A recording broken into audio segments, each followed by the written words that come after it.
사도행전 9장 36절부터 40절까지 말씀. 우리 함께 한 목소리로 봉독하겠습니다. 시작. 욥바에 다비다라 하는 여제자가 있으니 그 이름을 번역하면 도르가라. 선행과 구제하는 일이 심히 많더니 그때에 병들어 죽음에 시체를 씻어 다락에 누이니라. 루다가 욥바에서 가까운지라. 제자들이 베드로가 거기 있음을 듣고 두 사람을 보내어 지체 말고 와 달라고 간청하여 베드로가 일어나 그들과 함께 가서 이르매 그들이 데리고 다락방에 올라가니 모든 과부가 베드로 곁에 서서 울며 도르가가 그들과 함께 있을 때에 지은 속옷과 겉옷을 다 내보이거늘 베드로가 사람을 다 내보내고 무릎을 꿇고 기도하고 돌이켜 시체를 향하여 이르되 다비다야 일어나라 하니 그가 눈을 떠 베드로를 보고 일어나 앉는지라. 아멘. 자, 오늘 읽은 말씀의 이야기에 나오는 주인공이 될 만한 사람 누구라고 생각하세요? 나온 사람은 다비다가 나왔고요.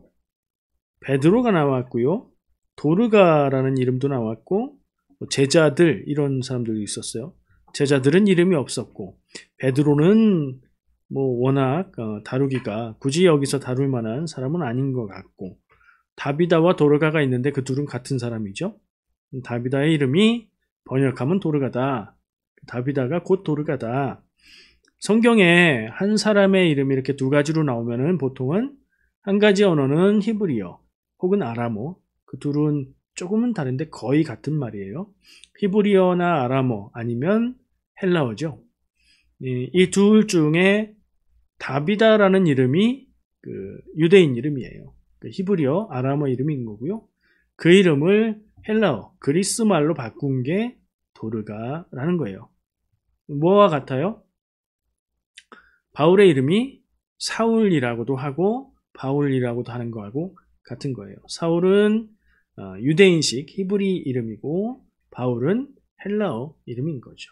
이 시대가 그렇게 두 가지 이름을 쓰는 게 자연스러운 시대였다는 것을 우리가 이해하고 보면 전혀 이상하지 않고 우린 또 특별히 이민 생활을 하면서 영어 이름도 쓰고 우리말 이름도 쓰고 그러잖아요. 익숙한 상황인 것 같아요. 다비다라는 사람에 대해서 이야기를 하겠습니다.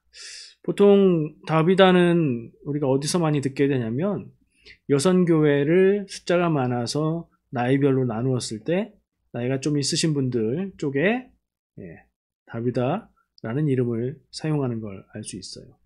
성경에 나오는 나이 많은 여인이죠. 자, 오늘 읽은 말씀을 보면 몇 가지 짚어볼 게 있습니다. 말씀을 보면서 한번 짚어볼게요. 먼저 지도를 한번 보겠습니다. 화면에 지도를 한번 띄워볼게요. 지도를 보시면 이게 이스라엘 주변의 지도예요. 제가 지금 모니터를 보고 있는데 지도 나오기를 기다리고 있어요. 예, 나왔죠? 자, 이스라엘 주변을 이렇게 크게 확대해 놨고요. 저기 점이 찍혀 있는 지점이 지금 보려고 하는데요. 확대해 주세요. 확대해서 보시면 그 빨간 점이 찍혀 있는 부분이 지금 성경에 우리가 읽은 본문 말씀에 제일 처음에 나온 욥바가 되는 것이고요. 지금의 지명으로는 텔아비브 혹은 야파라고 되어 있어요. 이게 특별한 성경 지도가 아니고요. 구글 맵의 지도에서 검색한 거예요. 구글 맵에서 한글로 욥바라고 검색하시면 여기가 딱 나와요. 성경을 읽다가 성경의 지형과 지명들이 궁금하실 때 한번 찾아서 보는 게 어렵지 않거든요. 자, 이 욥바가 보면 어디에 있어요? 지중해를 앞에 둔 바닷가에 있는 항구 도시라는 걸 알 수 있죠. 자, 욥바의 아래쪽으로 있는 파란 물, 땅에 있는 파란 물, 그리고 저 위에 있는 파란 물, 호수죠. 위에 있는 건 갈릴리 호수고요.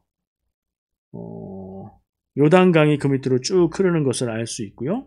그리고 그 욥바와 물 사이에 있는 녹색 지대, 그 지역이 좀 더 확대해 보세요. 예루살렘이 거기 있어요. 그러니까 요바는 예루살렘에서 북서쪽으로 해안까지 나가면 있는 길이고요. 오늘 본문 말씀에서 봐야 되는 도시가 한 군데 또 있는데 루다라고 표시가 되어 있는 부분이 있어요. 자, 화면에서 보시면 LOD, 로드라고 되어 있는 도시가 루다입니다. 예루살렘과 요바의 중간에서 조금 요바 쪽으로 가면 루다가 있어요. 그러니까 이 루다와 요바가 멀지 않은 거리라는 걸 알 수 있어요. 현대의 측량한 거리로 18km 정도. 그러니까 가까운 이웃 도시인 거죠. 자, 요바에서 일이 있었고 그때의 루다에 베드로가 있다는 걸 알고 이야기가 진행이 되는 겁니다. 오늘 본문 말씀을 다시 눈으로 보시면서 이야기를 나눠볼게요. 이제 지도는 내려주시고요. 요바에 다비다라고 하는 여제자가 있었다. 다비다는 요바에 살고 있었던 사람이에요. 여제자라고 하는 걸 봐서 예수님을 그리스도로 고백하는 교회의 성도였던 거예요. 요바에 다비다가 살고 있었는데 그의 이름은 도르가라고도 하고 그녀는 어땠냐? 선행과 구제하는 일에 열심히 그걸 많이 했던 사람이다. 이 사람을 지금 소개하면서 그렇게 얘기하고 있어요. 근데 왜 이 사람을 소개하냐면 이 사람이 병들어서 죽었어요. 37절. 그때에 병들어 죽음에 이 그때에는 앞에 나온 이야기하고 연결되는 때예요. 이 앞에는 어떤 얘기가 나오냐면 베드로가 전도 유행을 하면서 아까 제가 얘기한 루다라는 곳, 로드라는 곳에서 애니아라는 중풍병 걸린 남성 환자를 치유합니다. 이 애니아를 치유하면서 요바에서 가까운 루다에 베드로가 있을 그때에 요바에서는 다비다가 죽은 겁니다. 병들어서 죽었다고 되어 있죠. 병들어서 죽었는데 시체를 씻어서 다락에 누웠어요. 다락에 눕혀놨다고 하니까 우리가 연상되는 장면들이 있죠. 성경에 죽은 사람을 다락에 두고 살리는 일들이 있었잖아요. 그런 기억들이 나죠. 자, 근데 한 가지 우리가 생각해 봐야 될 것은 유대인의 장례 문화예요. 유대인들의 장례 문화는 기본적으로 사람이 죽으면 그날 당일에 매장합니다. 우리나라 사람들처럼 며칠씩 장례를 하고 그러지 않고요. 시신을 가능하면 밤이 너무 늦지 않았으면 밝았을 때 죽었다면 그 당일에 매장하는 게 문화예요. 근데 죽었는데 매장하지 않고 시신을 씻어서 다락에 놨다는 건 지금 장례를 치르지 않겠다는 얘기고 뭔가 다른 생각이 있다는 걸 짐작할 수 있는 거예요. 자, 루다가 요바에서 가까워서 이 제자들은 예수님 제자들을 얘기하는 게 아니라 요바에 있는 그리스도인들을 얘기하는 거예요. 제자들이 베드로가 거기 가까이 루다에 있다는 얘기를 듣고서 두 사람을 보냈어요. 왜 보냈죠? 여기에 다비다가 죽었으니 빨리 와라. 베드로에게 빨리 와라. 베드로에게 빨리 오라고 요청한 것은 알겠는데 더 이상의 설명은 없어요. 이유가 없어요. 근데 와서 베드로가 이 다비다를 살립니다. 그것을 볼 때에 이게 자연스럽게 진행이 되거든요. 그리고 죽은 다비다의 시신을 바로 장례로 매장하지 않고 다락에 두었던 그런 것들을 볼 때에 아마도 장례를 인도해 달라고 베드로를 청한 것이 아니라 다비다가 죽었으니 빨리 와서 당신이 사도 베드로가 다비다를 살려라 라는 기대를 가지고 베드로를 불렀다라고 짐작할 수 있을 것 같아요. 그런 상황이에요. 베드로가 왔습니다. 베드로가 와서 바로 다비다가 있는 다락방으로 갑니다. 가니까 39절에 모든 과부가 거기에 이제 다비다의 죽음을 슬퍼하고 함께하고 있는 사람들 중에 많은 숫자가 되는 제법 많은 수의 모든 과부들이 베드로 곁에 서서 울었어요. 근데 베드로 곁인데 이게 어디예요?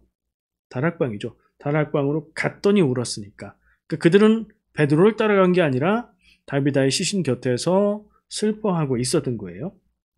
여기 조금 독특하고 재밌는 표현이 나오는데 그들과 함께 있을 때에 지은 속옷과 겉옷을 다 내보였다. 과부들이 이 다비다가 함께 살아있을 때에 지은 명확하게 뭐 다비다가 만들어 주었는지 다비다가 사줬는지 다비다와 함께 있을 때 함께 만들었는지 이런 설명은 없지만 아마도 다비다에 의해서 만들든가 사줬든가 제공받은 옷을 막 보여줬다는 거예요.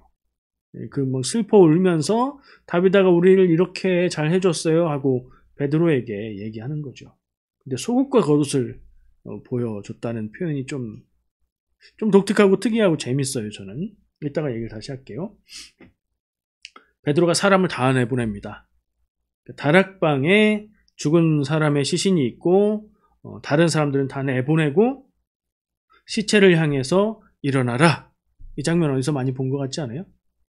예수님이 죽은 소녀를 향해서 소녀야 일어나라 달리다 굼 했던 그 장면하고 거의 비슷합니다. 베드로는 아마 예수님의 그렇게 하셨던 것을 기억해서 예수님처럼 하는 것 같아요. 그래서 예수의 이름으로 일어나라 이런 표현조차 없어요. 예수님이 했던 대로 따라하고 있기 때문에 그렇습니다. 근데 무릎을 꿇고 기도했다는 건 조금 다르죠. 자기가 예수님의 권능과 권위로 하는 건 아닌데 예수님이 보여주셨던 본을 따라서 지금 죽은 이를 향해서 다시 살아날 것을 선언하는 그런 모습으로 말을 했고 그 말에 따라서 다비다는 눈을 뜨고 일어나 앉았다. 오늘 말씀이 증거하는 내용이에요. 정리하면 뭐예요? 베드로가 전도 여행을 하던 중에 가까운 도시 룻다에서 중풍병 걸린 사람을 치유해 줬는데 그때의 욥바에서는 다비다가 죽었고 사람들이 베드로를 청했고 베드로는 그녀를 살렸다. 이게 요약이죠. 그 내용을 보려고 합니다. 워낙 짧은 내용이지만 거기에서 우리가 살펴볼 수 있는 그리고 생각해 볼 수 있는 내용들이 있어요. 다비다와 도르가는 같은 사람이라고 얘기했었고요. 그리고 이 다비다는 선행과 구제를 많이 했다라고 그의 죽음을 얘기하는 36절에 그에 대해서 평가를 하고 있어요. 그러니까 지금 이 사건과 관련해서 다비다가 어떤 사람이었는지 중요한 점은 선행과 구제를 많이 했던 사람이라는 점인 거예요. 그래서 어때요? 그 시신, 그의 장례, 그의 죽음 곁에 도움받았던 사람들이 많이 모였고 슬퍼하고 있는 거예요. 이 다비다는 사랑과 도움을 많이 베풀었고 그러므로 자기도 모든 사람들에게 사랑을 받는 그런 사람이었던 거죠. 다비다의 다른 면들은 잘 알 수 없어요. 그러나 그 부분만은 분명한 거죠. 욥바에 있는 교회 공동체가 다비다의 선행과 그런 모습들로 인해서 그 분위기에 영향을 많이 줬을 거다. 이런 생각이 들죠. 교회에 그렇게 따뜻하게 베푸는 사람이 한 명만 있어도 교회 분위기는 달라지지요. 욥바 교회의 분위기를 상상해 보게 되는 구절입니다. 자, 이 다비다가 죽었다가 살았는데 사람이 죽었다가 살아나는 걸 뭐라고 하죠? 보통 부활이라고 얘기합니다. 부활은 예수님의 죽으심과 살아나심을 가리키는 교회의 용어예요. 근데 이제 그게 워낙 유명한 이야기니까 세상에서 이야기할 때도 거의 죽었다가 다시 살아나는 것, 뭐 전세가 굉장히 불리했는데 역전하는 것, 거의 죽어서 어떤 사람이 아니어도 무엇인가 거의 죽어서 희망이 없는 것 같은데 다시 살아나는 걸 부활이라고 표현을 해요. 근데 엄밀히 말하면 부활이라고 표현할 수 있는 것과 오늘 다비다가 죽었다가 살아난 것은 조금 달라요. 우리가 성경에서 말하는 부활은 예수님의 부활 그리고 성도들이 앞으로 경험하게 될 부활입니다. 그 부활은 그냥 죽은 사람이 사는 것과 무엇이 다른가 하면 부활 후엔 영생이에요. 근데 이 다비다는 죽었다가 다시 살았지만 그리고 그 뒤의 일이 기록은 없지만 다시 죽었을 거예요. 얼마 가서. 성경에서 살아난 모든 사람들이 그랬을 거예요. 그 기록은 없지만요. 나사로도 구약에서 살린 그런 사람들도 얼마간 더 살다가 죽었을 겁니다. 거기에 맞는 표현은 뭐 죽었다가 살아났다 혹은 소생했다 뭐 그런 정도의 표현을 쓸 수 있을 것 같아요. 자, 아까 이따가 하자고 했던 부분인데 조금 재미가 있을 것 같기도 하고 한번 생각해 보세요. 여러분들 읽으면서 그런 생각 안 하셨어요? 읽어보시면서 아니 지금 분위기가 사랑하는 사람이 죽어서 장례 분위기고 굉장히 슬퍼하는 분위기인데 속옷과 겉옷을 보여줬대요. 과부들, 여자아들이. 자, 우리말에서 속옷은 뭐예요? 네이잖아요, 네이. 그렇게 말하면 표현이 안 되나요? 제일 속에 입는 옷이 속옷이잖아요. 그럼 이 말씀이, 이 성경 말씀에서 얘기하는 속옷이 그걸까? 그렇게 상상하면 되게 웃기지만 그럴 장면이 아니에요. 그럴 이유도 없고요. 확인해 보면 이 속옷은 그냥 안에 입는 옷이라는 얘기라는 걸 알 수 있어요. 무슨 얘기냐? 속에 있는 속옷도 안에 입는 옷이죠. 그게 그 얘기가 아니고 외투, 겉옷, 적어도 자켓 아니면 코트 안에 입는 속옷. 그러니까 셔츠 정도 되는 거죠. 겉옷과 속옷을 보였다. 겉에 입는 겉옷, 외투, 코트와 그 안에 입는 셔츠를 보였다는 얘기예요. 지금 같으면 옷을 이렇게 보이는 게 무슨 대수인가 하겠지만 지금처럼 옷이 대량 생산되지 않는 시대의 옷은 굉장히 귀한 것이에요. 그리고 보통 사람들은 옷을 많이 갖고 있지도 못했고요. 겉옷은 입을 대용이 되기도 하잖아요. 성경에서 얘기하는 겉옷은 다 그런 외투, 코트입니다. 그래서 잠잘 때 이불처럼 덮는 그런 옷이기도 해요. 그래서 성경에 겉옷을 담보로 잡았다고 해도 그날 밤이 지나도록 가지고 있으면 안 된다. 돌려줘라 라고 얘기하는 게 겉옷이 없으면 잘 때 춥게 자야 되기 때문인 거죠.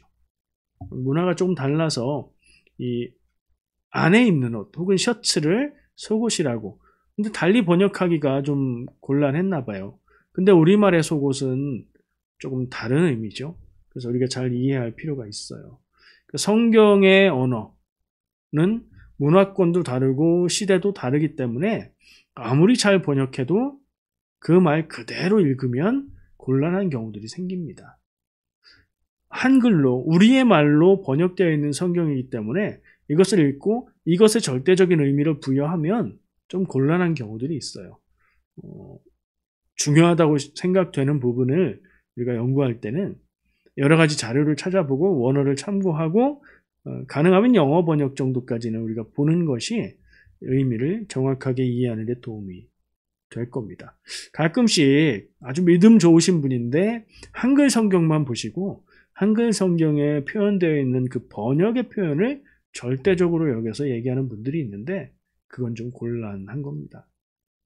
성경이 말하고 있는 1.1획도 변하지 않는 절대적인 성경은 번역되어 있는 한글 성경을 말하는 건 아니기 때문일 테니까요.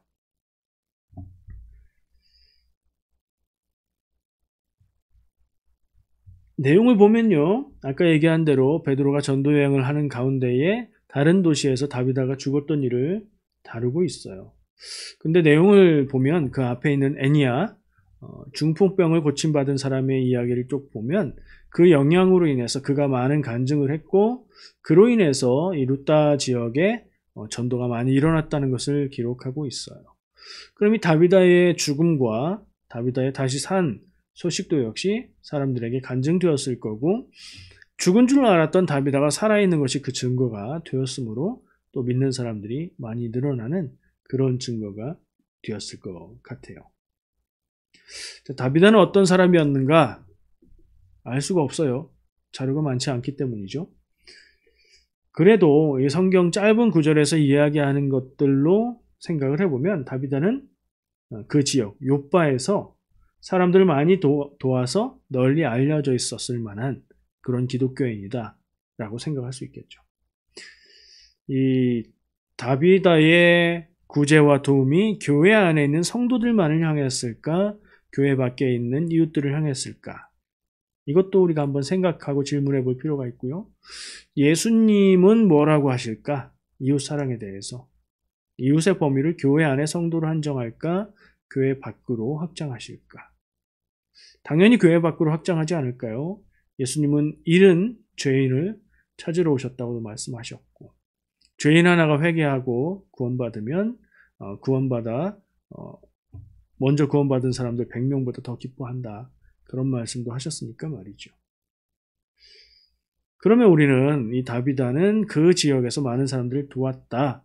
그리고 생각 같아서는 교회 밖에까지도 많은 사람들을 도왔었으면 좋겠다. 뭐 이런 생각을 해봅니다. 근데 특별히 과부들을 많이 도운 것 같아요. 구제를 많이 했다라는 기록이 있고 그의 곁을 지켰던 사람들은 모든 과부들이라고 표현이 되어 있죠. 모든이라는 말은 있는 사람 전부 다를 얘기하는 표현이기도 하지만 그 숫자가 적지 않다는 표현으로도 볼 수 있을 거예요. 자, 과부를 돕는다는 얘기. 과부는 누굽니까? 결혼을 했는데 남편을 잃은 사람이죠. 그의 인생을 돌볼 수 있는 사람이 없이 홀로 살아가야 되는 사람이에요. 지금 세상하고는 달라서 결혼했다가 남편이 죽은 사람이 재혼하기도 쉽지 않고 그가 일을 해서 생활한다는 게 또 쉽지 않은 세상이었어요. 그래서 어땠습니까? 교회가 처음 시작될 때 초대교회 때부터 초기부터 이 과부들을 구제하는 일, 과부들의 생활을 재정적으로 물질적으로 돕는 일은 교회의 처음 역사부터 있었다는 걸 우리가 기억하죠. 말씀에 있잖아요. 사도행전에 과부들을 돕는 일에서 이 헬라파 과부들이 구제에서 빠진 것 때문에 얘기가 있었다, 문제가 있었다, 그런 내용이 나오잖아요. 그것을 기억해 보면 이 교회의 역사와 전통은 어렵고 힘든 사람들을 돕는 일, 특별히 그 중에서 더 힘든 과부를 돕는 일, 그리고 구약에서 말하고 있는 이 과부와 동급으로 취급될 수 있는 취약한 계층은 누구죠? 고아, 과부. 항상 같이 나옵니다. 고아와 과부. 고아와 과부를 압제하지 말라, 괴롭히지 말라, 그들을 돌보라, 그들이 먹을 수 있도록 보살피라, 이런 말씀이 많이 나오고요. 또 하나를 추가하자면 나그네지요. 나그네. 지금으로 치면 여행자인데 이때의 세계는 자유롭게 여행을 하는 세계가 아니었어요. 고향을 떠나서 다른 지역을 떠돌고 있는 사람은 틀림없이 살던 곳을 떠날 수밖에 없었던 굉장히 어려운 형편에 처해 있는 사람인 거예요. 그리고 다른 지역에서 온 떠돌이가 있으면 그 지역 토박이들은 그들을 환대하고 도와주지 않고 굉장히 멸시하거나 그를 해치기도 하는 모습을 볼 수 있어요. 특별히 성경에서 명하고 있기 때문에 유대인들의 문화, 이스라엘 사람들의 문화에서는 이 나그네를 대접하고 식사 대접하고 쉴 수 있게 해주는 게 예의였지만 그 외에 다른 지역의 사람들은 나그네가 오면 훔치고 해치고 죽이는 일이 일반적이었다는 것을 알 수 있어요. 하나님의 명령으로 교회는, 하나님의 백성은 구약시대부터 고아와 과부와 나그네를 살피고 돌보는 일을 해왔습니다. 이게 교회의 전통으로 이어지고 있고요. 지금도 한국의 경우를 보면 많은 그 사람들을 돌보고 돕고 하는 그런 기관들, 보육원들, 요양원들, 이런 기관들이 교회에 의해서 운영되고 있는 것을 알 수 있습니다. 그게 우리의 전통인 거예요. 왜 그럴까요? 말했잖아요. 하나님의 뜻과 명령이었다고. 율법이었고 계명이었고 이웃을 사랑하라, 내 몸처럼 사랑하라 말씀하셨잖아요. 그러니까 이거는 교회가 당연히 해야 되는 일이에요. 오늘 말씀에선 다비다가 그 일을 많이 감당했지만 이건 개인적으로 할 일뿐 아니라 교회가 해야 되는 일인 거예요. 위태한 사람들, 삶이 고달픈 사람들, 기본적인 것을 갖추지 못한 사람들을 돕고 돌보고 보살피고 보호하는 일은 교회가 해야 되는 일이다. 우리가 이걸 생각할 수 있어요. 다비다의 모습을 통해서.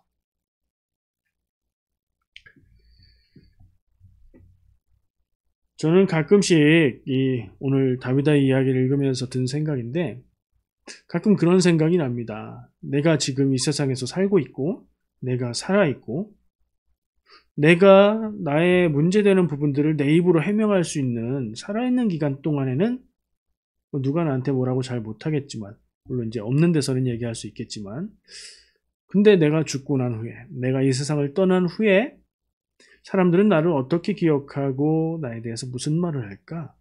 하는 생각을 가끔 해보게 돼요. 이 다비다의 경우는 어땠습니까? 많은 사람들이 그의 도움을 기억하고 그의 죽음을 슬퍼했죠. 이런 모습이 어디서 나온 거예요? 그 시작은 다비다의 돕는 마음이었던 거죠. 구제하고 돕고 어려운 이들을 보살피는 마음. 그 따뜻함과 그 사랑이 있었기 때문에 그것을 받은 모든 사람들이 다비다를 사랑했고 교회가 서로 사랑하는 공동체가 될 수 있었겠지요.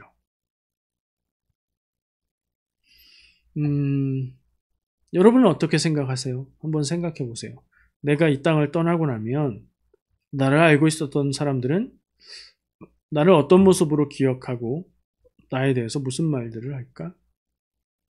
좀 두렵지 않으세요? 저는 사실 좀 두렵더라고요. 제가 바라는 모습은 있습니다. 나에 대해서 이렇게 말할 수 있었으면 좋겠다. 근데 제가 사는 모습을 제가 반성해 보면 그렇게 되기에는 좀 부족하다 하는 생각이 많이 듭니다. 기억을 안 할 수도 있어요, 아예. 세상 떠나면 생각하고 얘기하는 사람이 하나도 없을 수도 있어요. 욕을 안 하면 다행이긴 하죠. 욕먹지 않는 뒷모습을 남기고 그리고 가능하면 따뜻한 말, 좋은 기억들이 나올 수 있는 인생이 되면 좋겠는데 또 그런 생각하다 보니까 내가 나중에 죽은 후에 어떤 모습으로 기억될까를 생각하고 그걸 위해서 살아갈 수는 없잖아요. 내 모습 그대로 사는 거죠. 그리고 그것보다 더 중요한 것은 하나님의 뜻과 말씀과 명령을 듣고 그것에 순종하는 것이다 라는 생각으로 가게 돼요. 다비다의 경우는 그렇게 살았고요. 그것을 실천하면서 살았고 그래서 그런 따뜻한 모습으로 남아 있었고 그 힘으로 인해서 가까이 있었던 베드로를 불러와서 그녀를 다시 살리게 되는 역사가 일어나지 않았을까 그런 생각을 합니다. 또 한 가지 생각되는 게 교회가 혹은 성도가 하나님의 백성으로 이웃을 사랑하는데 예수님은 뭐라고 하셨죠? 내 몸과 같이 사랑하라. 최선을 다해서 이웃을 사랑하고 돌보라는 말씀인데 교회가 구제를 다 하죠. 구제하지 않는 교회는 없어요. 교회 안에도 구제를 하고 교회 밖으로도 구제를 하고 적은 것이라도 하려고 노력하고 그래요. 그게 하나님의 뜻임을 알고 성경 말씀이 명백하게 말하는 것임을 알기 때문에 그래요. 그런데 현실적으로 현실 가운데에 어려운 이들을 돕는다는 것이 아주 간단하고 쉬운 일은 아니라는 생각을 해보게 됩니다. 여러분 생각은 어떠십니까? 전제로 다뤄야 될 게 있습니다. 어렵고 힘들고 위기에 처한 사람들을 돕는 일이 쉽지 않다. 도우려고 좋은 마음으로 했으나 결과가 좋지 않더라. 어렵다. 그렇다고 해서 그건 하지 말자로 가면 그건 잘못된 거예요. 왜냐하면 하나님의 뜻과 명령은 하나님의 말씀은 고아와 과부와 나그네를 돌보라. 이웃을 내 몸처럼 사랑하라 라고 말씀하고 있기 때문이에요. 돕는 일이 간단하고 쉽고 단순하지 않지만 더 직접적으로 말하면 돈을 내놓는 것으로 끝 이게 아니지만 조심스러워야 하고 마음을 많이 쏟아야 하고 그럴 때에 그것으로 좋은 열매를 맺을 수 있지만 그것이 하나님의 뜻이고 명령이기 때문에 우리는 구제에 힘써야 된다. 어렵고 위기에 처한 사람들을 돕는 일에 힘써야 한다. 다만 단순하게 간단하게 쉽게 생각하고 할 일이 아니라 마음을 다해서 정성을 다해서 지혜를 쏟아서 상처받지 않도록 부작용이 생기지 않도록 해야 된다. 그게 제가 오늘 말씀을 생각하며 이어져 갔던 생각의 끝에 내린 결론입니다. 아까 얘기했던 예가 있죠. 초대교회에 과부를 돕는 일로 인해서 교회에 문제가 생겼죠. 물론 그 일로 인해서 사도들이 기도하고 말씀 전하는 일에 전념하기 위해 집사들을 세우는 것으로 교회 일꾼들이 세워지기 시작합니다. 근데 교회 초반부터 구제를 했으나 구제가 그리 단순하지 않아서 거기에 문제가 생겼다는 것, 그 사실이 성경에 기록되어 있다는 것은 우리가 이 부분을 깊이 생각해야 되는 일이라는 것을 알려주고 있는 거죠. 돈 내놓으면 다가 아니고 도울 사람은 그냥 돕자, 그렇게 하는 것으로 끝낼 수 있는 게 아니고 마음을 쏟아서 에너지를 쏟아서 힘을 쏟아서 배려하고 생각하고 상처받지 않도록 부작용이 생기지 않도록 지혜롭게 해야 되겠구나 하는 생각을 합니다. 거기에 지혜를 많이 더 모아야겠습니다. 우리 교회가 당연히 그 일을 해야 되는데 지금까지 돌아보면 조금은 부족하지 않았나 하는 생각을 합니다. 그래서 그 부분도 같이 깊이 의논하고 우리의 교회에 갈 방향을 더 잡아야 되겠다는 생각을 하게 됩니다. 자, 오늘 다비다에 대해서 말씀을 생각해 보았습니다. 성경의 아주 짧은 부분에 나오는 이야기지만 다비다는 나이가 많아 병들어 죽었고 베드로가 그녀를 다시 살렸고 그 이야기는 짧지만 강한 인상을 남겨줍니다. 어째서 죽은 다비다를 그렇게 슬퍼하고 그리워했을까? 또 사도를 청해서 그녀를 살리고자 했을까? 그들의 모습에는 무엇이 있는가? 그 모습 속에서 우리는 어떤 교훈을 생각할 수 있는가? 그것들을 보게 됩니다. 우리 기도할 때에 제가 기도 제목을 미리 말씀드리는데요. 두 가지 말씀드릴게요. 첫 번째, 나는 어떤 사람으로 기억되기를 원하는가? 지금 나의 살아가는 모습 내가 한번 바라보고 내가 원하는 모습으로 남을 수 있을까? 한번 질문해보고 그러기 위해서 어떻게 살아야 될까? 기도하며 생각해 보면 좋겠고요. 두 번째는 나는 헌신해서 이웃을 사랑하고 있나? 무엇을 헌신하든 마음이든 시간이든 노력이든 물질이든 나는 헌신해서 이웃을 내 몸처럼 그러니까 나에게 쏟고 투자하는 만큼 이웃을 사랑하고 있는가? 기도하며 묻고 어떻게 할 수 있을까? 생각하시면 좋겠습니다. 기도하겠습니다. 사랑과 은혜의 주님 감사합니다. 오늘 이 시간 우리가 함께 모여 화면을 바라보며 예배하지만 주님을 바라보며 마음을 모아 예배합니다. 우리 같이 예배하는 이 시간 주님 함께하여 주시고 우리 마음을 붙들어 주시고 마음의 감동을 허락하시사 나의 살아가는 삶의 길을 밝히 보게 하여 주시고 내 인생을 향한 하나님의 뜻과 계획을 밝히 보게 하여 주시고 오늘 함께 나눈 말씀 가운데에서 하나님의 음성에 귀 기울이고 순종할 수 있는 우리가 다 되게 인도하여 주시옵소서. 예수님의 이름으로 기도합니다. 아멘. 이 시간 우리가 함께 기도할 텐데요. 좀 전에 제가 얘기한 기도 제목 기억하시고 기도하겠습니다. 다시 말씀드리면 나는 어떤 사람으로 기억되기 원하는가? 어떻게 살까? 또 하나 나는 이웃을 헌신하여 사랑하고 있는가? 어떻게 할까? 그 일을 놓고 하나님 앞에서 기도하면 좋겠습니다. 기도하고 제가 마무리 기도하고 개인 기도 시간 갖겠습니다. 기도하겠습니다.